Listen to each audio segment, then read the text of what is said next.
Students, मैं श्रीमती राखी बरमैया, उच्च माध्यमिक शिक्षक रसायन विज्ञान, मध्य स्कूल सिवनी। आज हम पढ़ेंगे हुंड का नियम।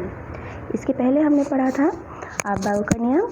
इलेक्ट्रॉनिक विन्यास के 3 नियम हैं, आप-बाऊ के नियम, हुंड का नियम और पाउली का अपवर्जन नियम। तो आज हम जो नियम पढ़ने वाले हैं वो है हुंड का नियम।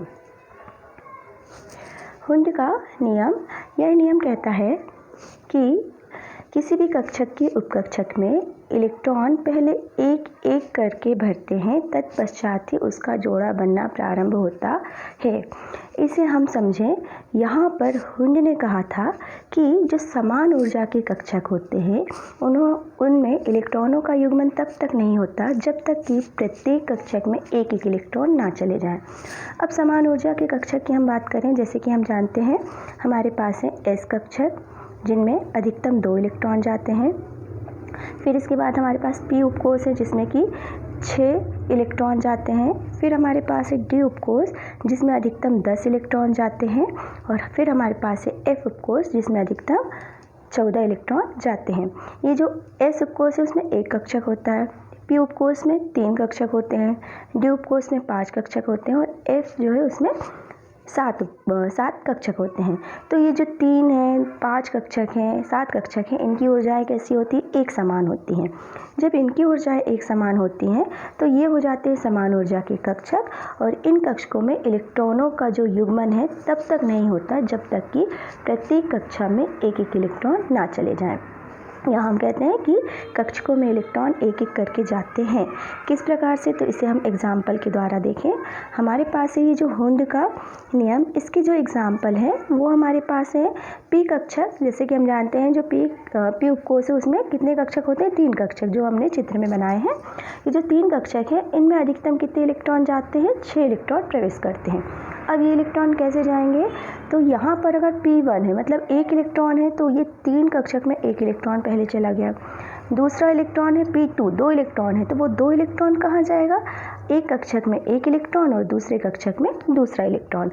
तो यहाँ पर ये जो दोनों इलेक्ट्रॉन है वो इस तरीके से नहीं भरे जाएंगे। अगर हम एक ही कक्षक में दोनों इलेक्ट्रॉन लिखते हैं तो ये कैसे हो जाता है? गलत। जब P3 की बात करें हम तो 3 इलेक्ट्रॉन है, एक कक्षक में 1, 2, 3, ये 3 इलेक्ट्रॉन अलग अलग चले गए। और अगर हम इस तरीके से लिखते हैं तो ये भी कैसा हो जाता है? गलत। तो ये जो समान ऊर्जा के कक्षक है इनमें इलेक्ट्रॉन एक एक करके प्रवेश करते हैं।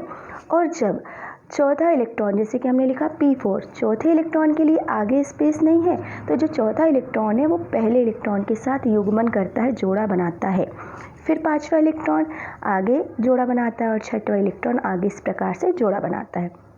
तो यहाँ पर जो समान ऊर्जा के कक्षक है उनमें इलेक्ट्रॉन एक एक करके जाते हैं, या समान ऊर्जा के कक्षकों में इलेक्ट्रॉनों का युग्मन तब तक नहीं होता जब तक कि प्रत्येक कक्षक में एक एक इलेक्ट्रॉन ना चले जाए। अब इसे हम देखें, इसका यूज़ हमको आगे कहाँ देखने को मिलेगा। तो जो हुंड है उन्होंने क्या कहा था कि ये जो इलेक्ट्रॉनिक विन्यास जब हम इस प्रकार से लिखते हैं तो ये हमको जो कक्षक प्राप्त होते हैं यदि वो आधे भरे हुए होते हैं या पूर्ण रूप से भरे हुए होते हैं तो ये अधिक स्थायी होते हैं। अधिक स्थायी होते हैं तो इसका यूज़ हम करते हैं क्रोमियम और कॉपर का इलेक्ट्रॉनिक विन्यास लिखने के लिए, जो हम आगे क्लास में देखेंगे। नेक्स्ट हम पढ़ेंगे पाउली का अपवर्जन नियम। इलेक्ट्रॉनिक विन्यास का तीसरा नियम है पाउली का अपवर्जन नियम। ये जो पाउली का अपवर्जन नियम है वो संबंधित है क्वांटम संख्या से। क्वांटम संख्या जो कि हम जानते हैं, इसके पहले क्लास में हमने पढ़ा है, क्वांटम संख्याएं किसी इलेक्ट्रॉन की पहचान होती हैं। ये 4 प्रकार की होती है। मुख्य क्वांटम संख्या जिसे हम n से दर्शाते हैं, द्विगंशी क्वांटम संख्या इसे कक्षीय क्वांटम संख्या भी कहा जा रहा है, इसे हम L से दर्शाते हैं। फिर है चुंबकीय क्वांटम संख्या जिसे हम m से दर्शाते हैं, और चक्रीय क्वांटम संख्या जिसे हम s से दर्शाते हैं। तो ये जो 4 क्वांटम संख्या है प्रत्येक इलेक्ट्रॉन की पहचान होती है। हर इलेक्ट्रॉन के लिए चारों क्वांटम संख्याओं के मान भिन्न होते हैं। तो पाउली ने कहा था कि किन्हीं भी 2 इलेक्ट्रॉनों के लिए चारों क्वांटम संख्याओं के मान एक समान नहीं होते।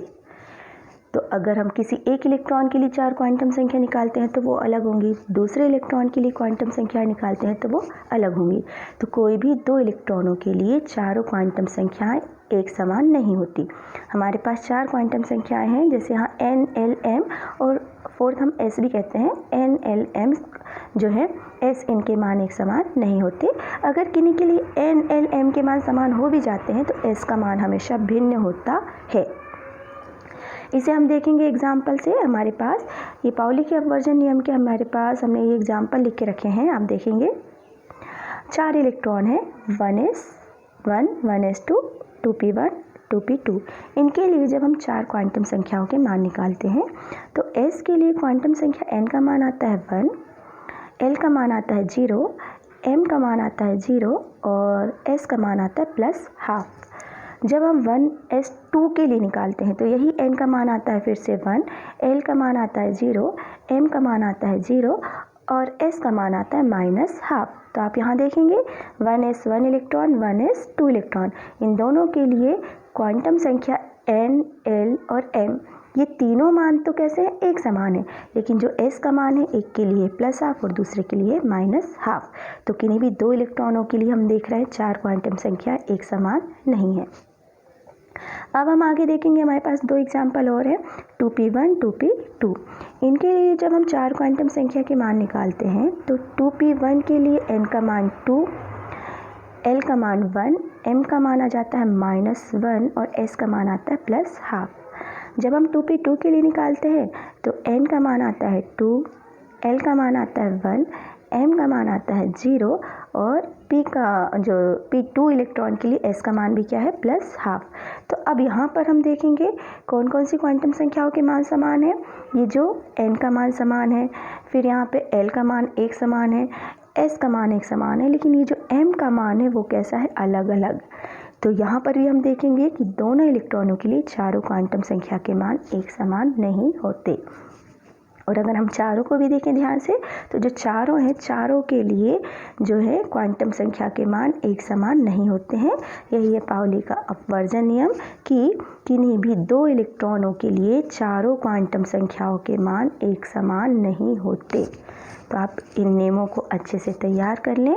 यदि हम ये तीनों नियम कौन कौन से हैं, आप-बाऊ का नियम, हुंड का नियम और पाउली का अपवर्जन नियम, इन तीनों नियमों को अगर हम बहुत अच्छे से तैयार कर लेते हैं तो हमारे लिए इलेक्ट्रॉनिक विन्यास लिखना बहुत आसान हो जाता है, समझ के करना बहुत आसान हो जाता है और हर बच्चा बहुत अच्छे से इलेक्ट्रॉनिक विन्यास लिख सकता है।